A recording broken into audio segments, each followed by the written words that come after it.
mo, ma'am, dumating ako dito na malungkot. Alam mo kung bakit? Several text messages are being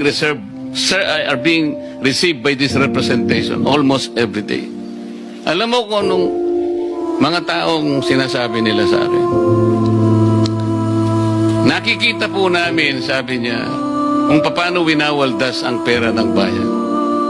At napapatunayan po namin araw-araw, lalo na po pag nakikinig kayo kami sa hearing ninyo.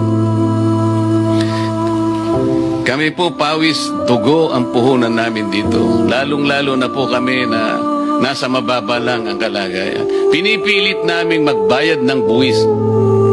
Pero ganito po bang kinapupuntahan ng aming buwis na binibigay?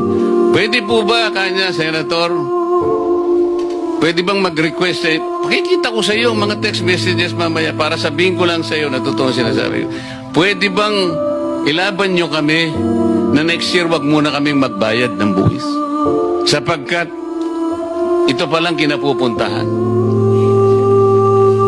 What do you think I should tell them? Can you help me provide an answer to these people? Mr. BIR, kung nandiyan ka pa po. Can you help me tell them kung anong dapat kong sabihin sa kanila?